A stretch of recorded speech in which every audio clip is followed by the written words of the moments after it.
The grand chamber of the Galactic Council stretched upward in impossible geometric patterns, its crystalline walls shifting with prismatic light that danced across the faces of 200 different species.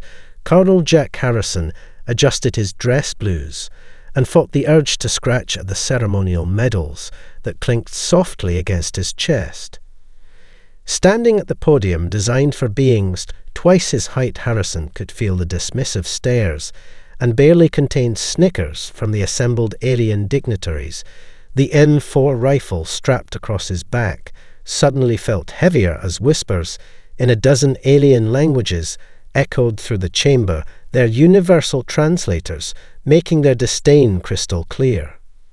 Primates still using chemical propellants, came a sleek voice from the Zoranth representative, their bioluminescent tendrils pulsing with amusement, quite charming in a primitive way like watching young ones play with sticks. The Veltraxian ambassador, a being composed entirely of shifting plasma, contained within an ornate environmental suit, leaned forward. How peculiar that they would send a warrior carrying an antique to a diplomatic summit. Perhaps they intend to display it in our Museum of Prehistoric Artifacts. Harrison maintained his stoic expression, years of military discipline serving him. Well, as he approached the central platform, his boots echoed against the quantum crystalline floor, each step punctuated by the subtle weight of his rifle, the very same rifle model that had helped humanity defend Earth during the First Contact War, though these pompous aliens didn't need to know that just yet. Distinguished members of the Council, Harrison began his voice carrying the weight of someone who had seen real combat, not just simulated battles in energy weapon arrays. I stand before you today to discuss Earth's military capabilities and our continued participation in joint defense initiatives. A holographic display materialized behind him showing human soldiers in various combat scenarios. The Prax ambassador, a being of pure energy contained within a mathematical matrix, interrupted immediately. Those projectile weapons your species insists on carrying, they release metallic projectiles. Using controlled explosions, correct. How quaint. We abandoned such methods during our Stone Age. Harrison smiled, letting a touch of predatory amusement show. If you'll allow me to continue, Ambassador, I believe you might find our Stone Age technology rather surprising. He tapped a control on his wrist display, and the hologram shifted to show human special forces operating in environments that would render most energy weapons useless. But before he could elaborate, the Mechanoid collective representative interjected, their crystalline voice grating like digital nails on quantum chalkboard. We have analyzed your weapons thousands of times. Colonel, their efficiency rating is barely 40% of our standard plasma rifles. The mathematics are irrefutable. The chamber filled with agreeing murmurs, and Harrison caught sight of several species engaging in their equivalent of eye-rolling. Some were even recording the presentation, presumably to share as entertainment among their peers. The temptation to demonstrate exactly why humanity stuck with ballistic weapons grew stronger, but he had his orders: demonstrate, don't decimate. Esteemed colleagues, Harrison continued, letting a hint of steel enter his voice. While I appreciate your technological expertise, I wonder if any of you have actually faced a human in combat. The room grew notably quieter. A few of the older ambassadors, particularly those from species who had encountered human military forces, shifted uncomfortably in their seats. He unshouldered his rifle, holding it with practiced ease.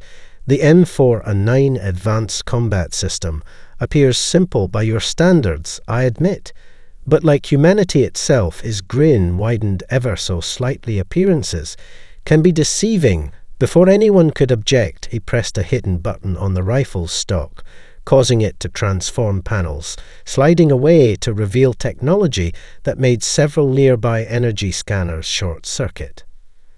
The chamber erupted in chaos as readings from the weapon began flooding their sensors, showing engineering principles that defied their understanding of ballistic science. Colonel Harrison, stood calmly at the podium, knowing this was only the beginning of their education about humanity's supposedly primitive weapons. The real demonstration would come later, and he couldn't wait to see their faces when they realized just how far behind they truly were. The demonstration range at Luna Base Alpha stretched for 2 kilometers across the moon's dusty surface. Lieutenant Emma Rodriguez watched with quiet amusement as the alien observers huddled inside their environmental suits, adjusting their sensory equipment to account for the light lunar gravity. Their elaborate energy weapons gleamed with unnecessary decoration, while her matte black sniper rifle sat unpretentiously across her lap. Distinguished guests, today you'll witness standard human marksmanship qualification procedures, announced Range Master Chen, his voice carrying through their helmet comms. The alien delegation had specifically requested to see human weapons in adverse conditions, probably expecting a comedy show. Instead, they were about to get a masterclass. Rodriguez stood smoothly, her movements fluid. Despite the bulky lunar combat suit, with practiced grace, she began assembling her Barrett XM1000 350 long-range precision weapon system. Blindfolded, the alien's muttering grew louder as her gloved hands danced across the components, each piece clicking into place with satisfying precision. "Surely this is some primitive ritual," scoffed the Prax ambassador, their energy form flickering with derision. "Our youth learned to manifest plasma weapons directly from their consciousness by age 3. Rodriguez finished the assembly in under 20 seconds, removed her blindfold, and smiled. "Our youth learned to do this by age 8, ambassador," she replied. "Then we teach them how to shoot time to demonstrate why." The lunar sky suddenly darkened as pre-programmed environmental controls activated. Thick clouds formed in the contained atmosphere, unleashing a torrent of rain, snow, and electromagnetic interference, a perfect storm designed to disable most advanced targeting systems. The alien observers checked their weapons, finding their sophisticated targeting arrays completely scrambled. The first target appeared 1 kilometer at a holographic projection of a hostile Drachnid warrior. Rodriguez settled into position, her breathing steady. The scope on her rifle wasn't just optical, but rather a hybrid system of traditional glass and quantum entanglement, targeting totally immune to electromagnetic interference, and powered by the shooter's own bioelectric field. 5 targets appeared in rapid succession, moving erratically through the artificial storm. Rodriguez fired 5 times the report of her rifle, echoing across the lunar surface. Each shot found its mark with surgical precision. The aliens stared in stunned silence as their sensors confirmed direct hits through weather conditions that rendered their own weapons useless. "Would any of our honored guests care to attempt the same challenge?" Rodriguez asked sweetly. The Veltraxian military attache stepped forward, their plasma rifle humming with barely contained energy. They took aim at a stationary target, only half the distance, and fired. The energy beam dissipated in the electromagnetic storm, not even reaching its destination. More aliens tried, each with increasingly sophisticated weapons systems that cost more than a small starship, failed to function in the artificial tempest. While they struggled, Rodriguez casually picked off targets while sitting cross-legged reading a worn paperback novel between shots. The range master finally called the demonstration to an end.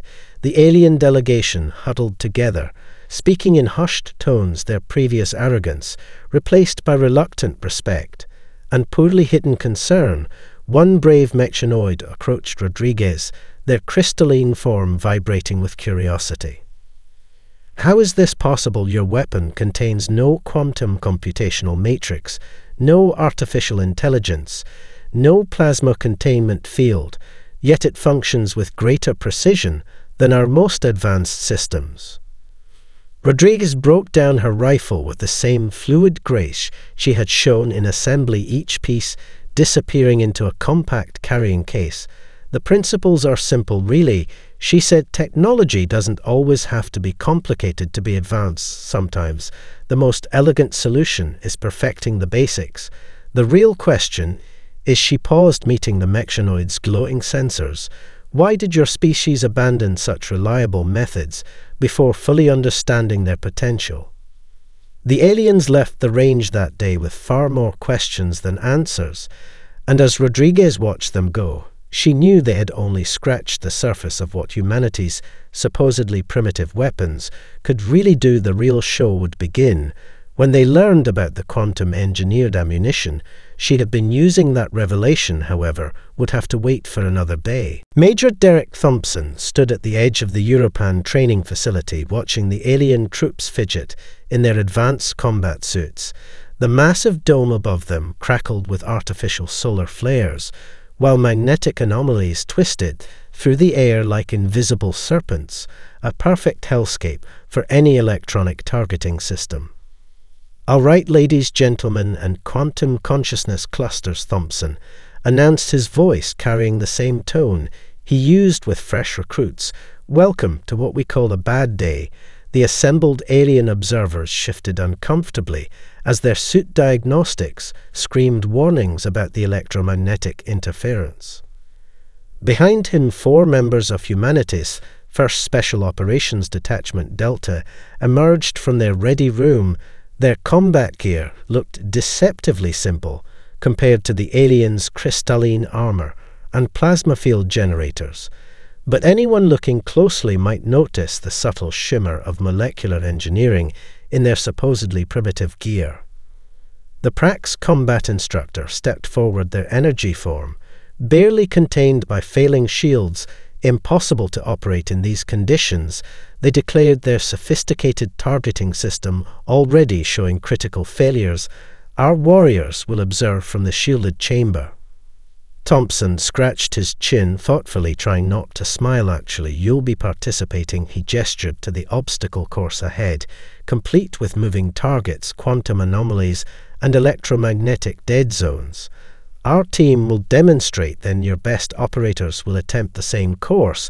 Consider it a friendly competition." The alien warriors bristled with indignation, their pride overwhelming their caution. A Veltraxian elite stepped forward, pointing to the standard-issue M5A2 combat rifles. "The humans carried those simple projectile weapons will not even function in these conditions," they scoffed. "Our targeting matrices show complete system failure." "Watch and learn." Thompson nodded to his team, who moved with practiced precision into the course. The environment grew worse. Solar flares, now accompanied by gravitational fluctuations that would tear apart most targeting computers. The aliens watched, expecting a comedy of errors. Instead, they witnessed a dance. 4 humans, moving like ghosts through impossible conditions, their rifles barked with rhythmic precision, each shot finding its mark, despite conditions that should have made accuracy impossible. The Delta operators slid through magnetic anomalies that would fry most electronics, vaulted over gravity wells, and maintained perfect fire discipline throughout. 3 minutes later, the course was clear. Every target eliminated, multiple alien sensor suites confirmed the impossible 100% accuracy rate. The observers had fallen silent, their previous derision replaced by stunned disbelief. "Care to try?" Thompson offered, gesturing to the course reset for the alien operators. The Veltraxian elite stepped up first, their plasma rifle humming with barely contained energy. They made it 3 steps before their weapon overloaded, forcing an emergency shutdown. 2 more alien warriors attempted the course. Their sophisticated weapons either failed completely or fired wild shots that missed by meters. A mechanoid analyst approached Thompson, their crystalline form vibrating with agitation. "Our scans indicate your weapons contain no computational assistance, no quantum targeting, yet they function perfectly in conditions that disable our most advanced systems." Explain. Thompson picked up one of the M5A2 rifles, turning it over in his hands like any good magic trick. The secret is surprisingly simple. The rifle looked almost identical to its centuries-old predecessors. We didn't try to overcome the environmental challenges, we adapted to work with them. E-Field stripped the weapon with practiced ease, revealing engineering that made the alien observers lean forward with sudden interest. The principles are ancient, but the execution, he pointed to components that seemed to absorb the electromagnetic chaos. Rather than fight it, we learned to surf the wave instead of trying to stop the ocean. As the aliens crowded around examining the revealed technology, with new respect Thompson caught snippets of their discussions, their sophisticated sensors, finally detecting layers of engineering so subtle it had escaped their initial scans. The beginning of understanding dawned in their expressions as they realized humanity hadn't clung to outdated weapons out of primitive limitation, but because they had perfected what their own species had abandoned too quickly. Deep space between Jupiter's moons, Staff Sergeant Mike Sullivan felt the familiar weight of his rail-assisted rifle as he watched the alien escort fleet's energy weapons power up for another routine patrol. Their ships gleamed with crystalline technology, while his Marine fire team's equipment looked almost shabby in comparison aboard their joint operations vessel. Detecting anomalous readings, announced the Veltraxian tactical officer, their holographic displays spinning with complex calculations. Sullivan noticed they never seemed to just say trouble. Coming, his Marines exchanged knowing looks, their supposedly primitive weapons already in ready positions. The space around them erupted in chaos as 5 pirate vessels dropped out of quantum space, their hulls, bristling with stolen technology. Emergency alerts screamed through the command deck as the pirates launched their opening salvo, a massive electromagnetic pulse designed to cripple advanced systems. The alien escort ships went dark, their sophisticated weapon systems overloading in cascading failures. The Prax commander's energy form flickered in distress as their neural interface crashed all weapons, offline shields failing. We are defenseless. Sullivan's voice cut through the panicked Marines. Light him up. The ship's corridors echoed with the distinctive sound of charging rail accelerators as his team took up defensive positions. The pirates had probably expected easy prey. Instead, they found themselves facing something far more dangerous than disabled alien warships, Earth Marines with outdated guns. The first boarding pod cut through the hull in a shower of sparks. Pirates in advanced combat suits rushed through expecting to find helpless prey. Their sensors, designed to detect energy weapons, completely overlooked the human defenders, until Sullivan's first shot punched through their leaders' shields like they didn't exist. What followed was a masterclass in why humanity, still trained extensively in close quarters combat, the pirates' energy weapons suffered from the lingering effects of their own EMP, while the Marines' rifles worked perfectly, each round containing its own miniature rail system, powered by the kinetic energy of the firing action. 2 pirates rounded a corner, their plasma rifles spitting harmless light shows in the electromagnetic chaos.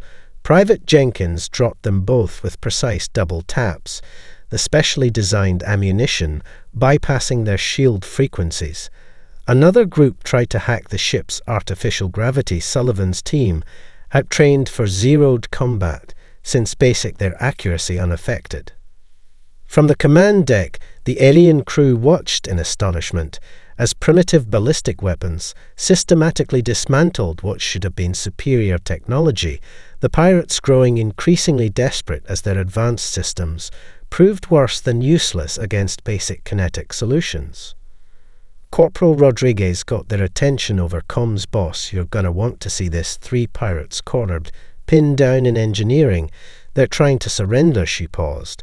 But the universal translators are fried. Too much electromagnetic interference. Sullivan grinned, switching his rifle to safe mode. Right, because talking requires advanced technology. He walked into engineering, hands raised in the universal gesture of hold up. The pirates, their sophisticated combat suits, now little more than expensive armor, stared at him. He pointed to their weapons then, to the ground nice and slow fellas. The pirates understood dropping their useless energy rifles. One tried to speak their translator. Still scrambled, Sullivan just shrugged and pointed to the brig basic hand signals. Worked just fine, no quantum computing required. Hours later, with the pirate threat contained and systems slowly coming back online, the alien commander approached Sullivan, their energy form still unstable from the EMP. You knew this would happen, didn't you? Your species maintains these weapons, specifically for situations like this. Sullivan brought down his rifle for cleaning each component, designed to work without power, sophisticated targeting, or artificial intelligence. We learned a long time ago that the fancier the weapon, the more ways it can fail. Marines can't afford failure, so we stick with what works. The alien observers gathered around watching the maintenance ritual with new appreciation. Their own weapons would require quantum recalibration and extensive repairs. While Sullivan's team was ready for the next fight, after basic cleaning and reloading, the aliens were beginning to understand it wasn't about the technology you had, but how reliably you could use it. The laboratory beneath NATO's Advanced Weapons Research Facility hummed with barely contained energy as Dr. Amanda Baker adjusted the quantum microscope. Her audience of alien weapons researchers shifted uncomfortably as she placed a single rifle round under the device's scanning field. Distinguished colleagues, Baker began, her voice carrying the quiet confidence of someone about to upend everything her audience thought they knew about ballistic weapons today. We'll examine why humanity never actually stopped advancing projectile technology. We just got better at hiding how advanced it really is. The quantum microscope's display sprang to life, projecting a holographic representation of the bullet's internal structure. The alien researchers leaned forward, their various sensory organs widening, as layers of impossible engineering revealed themselves like a blooming flower of technology. Impossible, breathed the Prax weapon master, their energy form fluctuating with shock. Each layer, it's the being struggled to find words in any language. Perfectly engineered at the quantum level, Baker finished for them, smiling as she zoomed in further. The outer shell alone contains more computing power than your average starship. But it's not traditional computing. She manipulated the display, highlighting microscopic structures. It's quantum mechanical engineering encoded into the very molecular structure of the metal. A mechanoid analyst stepped forward, their crystalline form vibrating with agitation. Our scans showed nothing but simple metals and chemical propellants.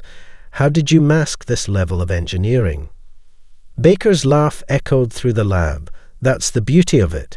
We didn't mask anything. Your scans showed exactly what was there. You just didn't know what you were looking at. She adjusted the microscope again, focusing on the bullet's core. The propellant isn't just gunpowder. It's a quantum cascade reaction waiting to happen, each molecule precisely arranged to create a perfect kinetic delivery system. The holographic display shifted, showing the bullet in motion, time slow to a near stop, as Baker demonstrated how the projectile's structure altered during flight, every microscopic component working in harmony to maintain stability, ensure penetration, and deliver its payload with perfect precision. But the energy requirements, the Veltraxian engineer protested, the computational power needed to calculate these quantum interactions in real time. Baker picked up a single round, rolling it between her fingers. No computers required, the bullet's structure itself does the calculations. It's like we taught metal to think. She placed it back under the microscope. And that's just our standard ammunition. The alien researchers crowded closer as Baker brought out a sealed case. Inside laid an array of specialized rounds, each one a masterpiece of molecular engineering. This one, she said, lifting a matte black projectile, contains a picosecond quantum scanner that maps enemy shield frequencies and adjusts its own molecular structure to pass through them unimpeded. Another round, this one with a subtle blue tinge, creates a localized quantum entanglement field useful for penetrating quantum-locked armor. And this she held up a golden projectile with reverence. This one temporarily shifts its payload through 11 dimensions. We're still not quite sure how it works, but it hasn't failed yet. The Prax Weapon Master's energy form had condensed to nearly half its normal size. Your species achieved this level of quantum engineering and used it to improve projectile weapons. When we discovered similar principles, we built plasma cannons and energy lances. Exactly, Baker's eyes lit up with professional satisfaction. You tried to replace a perfectly good delivery system. We just made the delivery system better. She activated a side display showing test footage of human special forces engaged in various combat scenarios. Your energy weapons try to overcome natural forces. Our bullets work with them, using them to become even more effective. The alien researchers watched in stunned silence as the footage showed human ammunition performing feats their most advanced energy weapons couldn't match. Each shot demonstrated perfect computation, perfect adaptation, perfect results without requiring external power sources or computer assistance. One of the younger alien scientists, a being of pure mathematical equations manifested as light, finally asked the question they'd all been thinking: why keep this level of advancement hidden in such primitive-seeming weapons? Baker's smile turned slightly predatory, because sometimes the best place to hide sophisticated technology is in something your enemies think they've already figured out. After all, she picked up another round, examining it in the light, who looks twice at a bullet. The Titan testing facility's massive dome echoed with anticipation as Captain Tyler Brooks loaded his standard-issue combat rifle.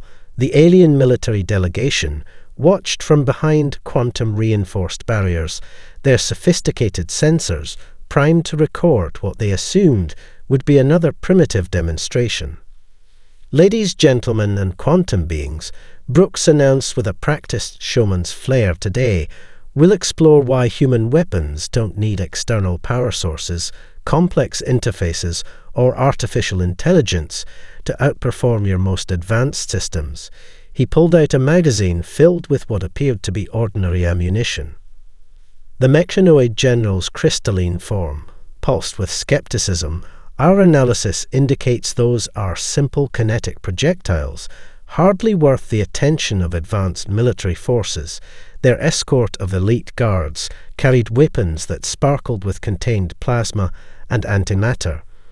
Brooks smiled the kind of smile that had preceded many historical human victories. First target, please. A holographic projection of a heavily armored Drachnid warrior materialized its shield systems, actively running multiple frequencies. Without warning, Brooks fired 3 shots in rapid succession. The first round shifted color mid-flight, its molecular structure realigning to match the shield's frequency, passing through like it didn't exist. The second round contained a microscopic gravity drive that activated on impact, sending the target spinning. The third delivered a precise neural disruption pulse that would have incapacitated any organic being. Impressive, muttered the Veltraxian commander, but our weapons can be adjusted for different targets. As well, their guard demonstrated firing their plasma rifle through several power settings. The process took nearly 30 seconds. Brooks was already moving to his next target. Now watch this. He swapped magazines with practiced ease, this time firing at what appeared to be a quantum-locked bunker.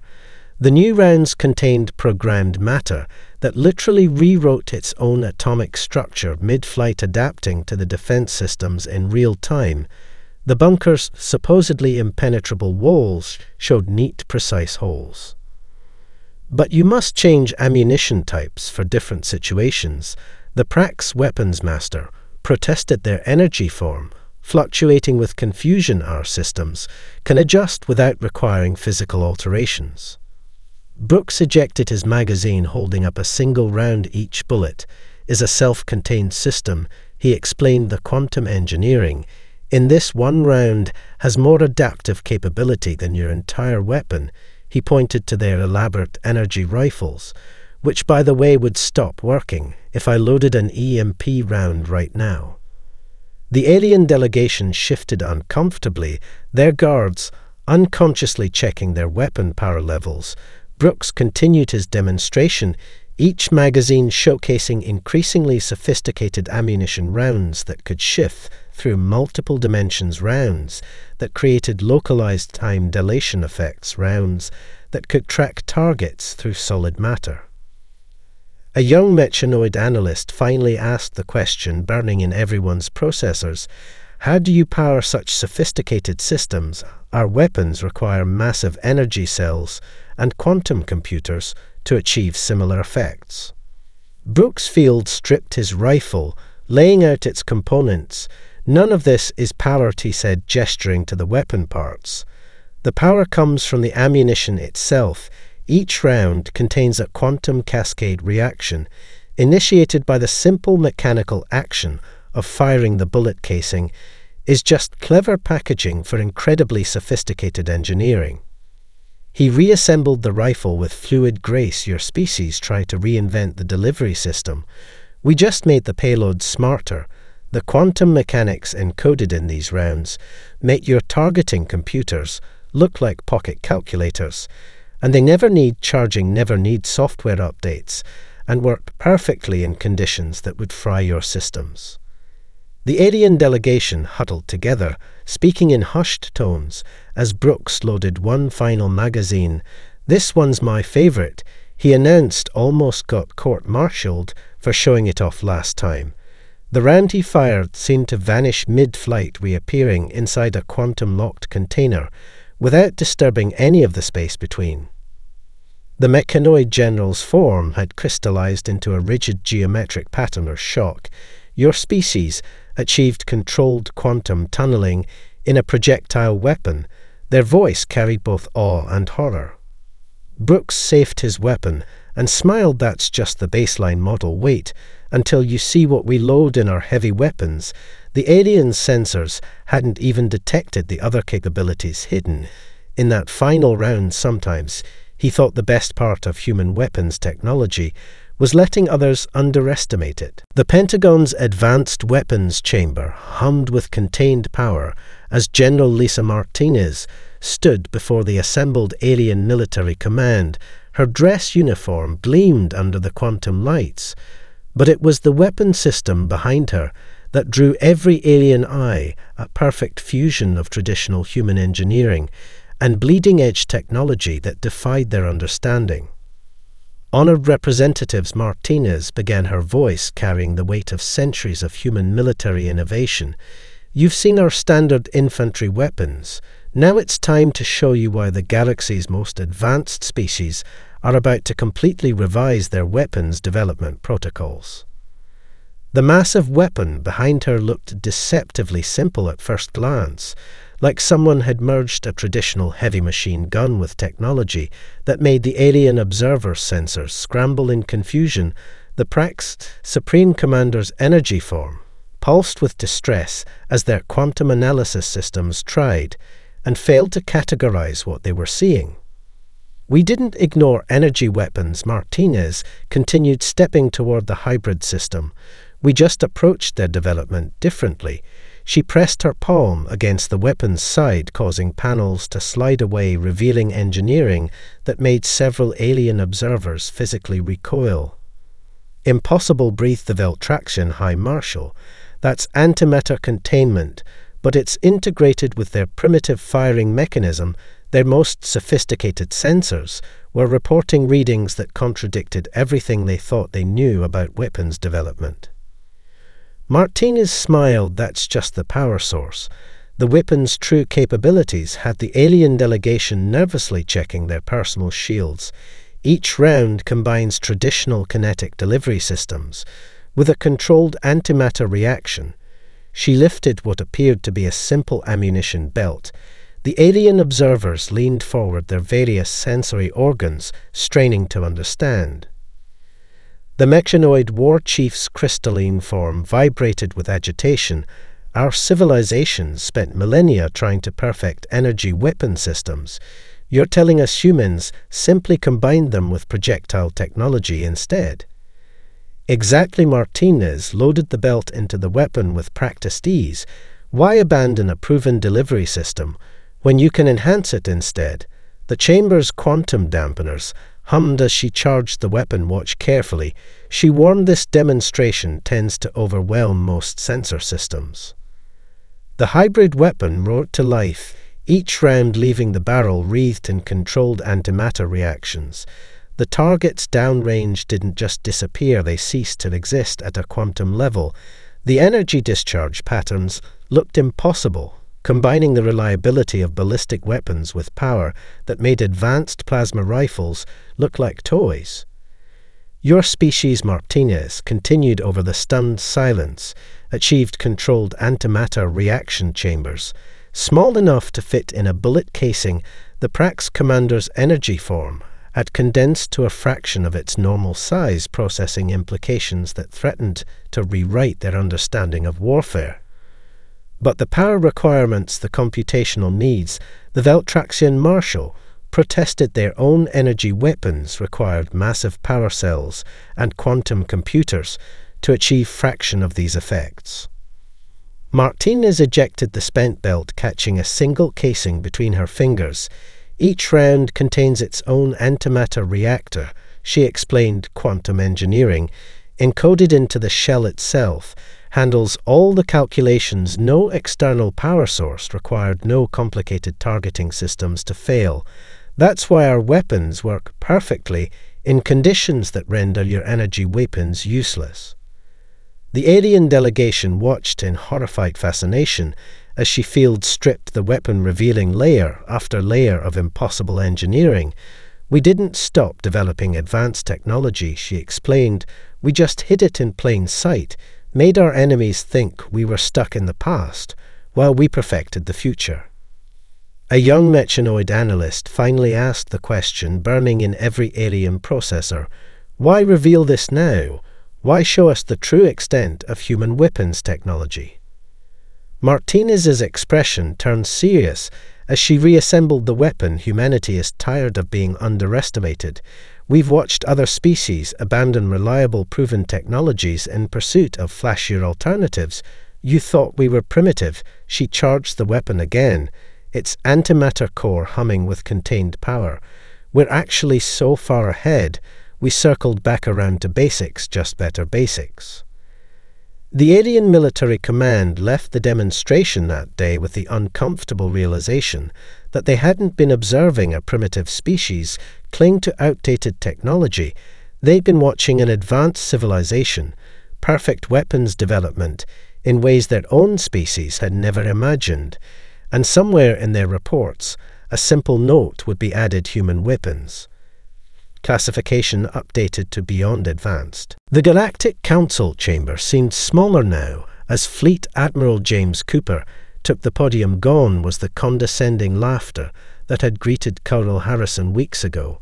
Instead, a heavy silence hung in the air as representatives from 200 species waited to hear humanity's final revelation. Distinguished members of the Council, Cooper began, his voice carrying the quiet confidence of someone holding all the cards. I stand before you today, not as a representative of a primitive species, but as the voice of civilization that chose a different path of advancement. The Prax ambassador's energy form flickered nervously, remembering the demonstrations that had systematically dismantled their understanding of weapons technology. The Veltraxian delegation sat rigid, their environmental suits still showing damage from attempts to replicate human ammunition designs. The Mechanoid Collective had sent their first intellect itself, a rare acknowledgement of humanity's true status. You've witnessed our weapons in action, Cooper continued as holographic displays activated, showing highlights from the previous demonstrations. Our ballistic technology that functions in conditions that render energy weapons useless, our ammunition containing engineering your species abandoned as impossible, our hybrid systems that redefine the boundaries of weapons development. But today's revelation is bigger than weapons. The chamber grew impossibly quieter. What you've seen represents humanity's fundamental approach to advancement. We don't discard proven technologies in pursuit of complexity. He gestured to the assembled aliens' various energy weapons. We perfect the basics, then hide revolutionary advances inside familiar packages. The first intellect's crystalline form pulsed with realization. Your species achieved quantum engineering breakthroughs centuries ago. Their synthetic voice carried genuine awe. You simply chose to apply them differently than any other civilization. Cooper smiled, that familiar predatory expression that had preceded so many human victories. Throughout history, we learned one crucial lesson. The most sophisticated technology should look simple on the surface. True advancement isn't about complexity, it's about elegance. He raised his hand, and every alien weapon in the chamber suddenly powered down. Their owners frantically checked systems, finding themselves holding incredibly advanced paperweights. That was a quantum frequency disruption, he explained, broadcast from a device in my pocket that looks like an ancient human smartphone. Sometimes the best place to hide revolutionary technology is in something others consider obsolete. The council erupted in chaos as implications cascaded through their collective consciousness. Humanity hadn't been playing catch-up. They'd been centuries ahead, hiding their true capabilities behind a carefully maintained facade of simplicity. When order finally restored, Cooper delivered the final revelation. Humanity is establishing the Galactic Advanced Weapons Institute. We'll teach other species our approach to technological development, show them why maintaining and improving proven systems matters more than chasing the next flashy innovation. The Prax ambassador's energy form stabilized enough to ask, why now? Why reveal all this after centuries of hiding your true capabilities? Cooper's expression softened slightly. The galaxy faces threats that require new thinking, or perhaps old thinking applied in new ways. Your civilizations chase increasingly complex solutions. While we've proven that perfecting the basics often yields better results, we're offering to share that philosophy. The council chamber buzzed with discussion as Cooper concluded his address. Remember, when you see a human carrying what appears to be a simple rifle, you're not looking at primitive technology. You're seeing centuries of advancement refined into something so elegant. It appears basic. The deadliest weapon isn't the most complex. It's the one your enemy underestimates until it's too late. As Cooper left the podium, the council had already begun drafting resolutions to accept humanity's offer. The age of overcomplicated weapons development was ending, replaced by a philosophy that recognized the value of proven systems enhanced by revolutionary engineering. And somewhere in the chamber, a young alien observer noted the final irony. The species they had mocked for clinging to outdated weapons had actually advanced so far. They had achieved what every civilization secretly desired: technology so sophisticated it appeared simple, so perfect it seemed primitive. And in that realization, the galaxy's understanding of true advancement changed forever.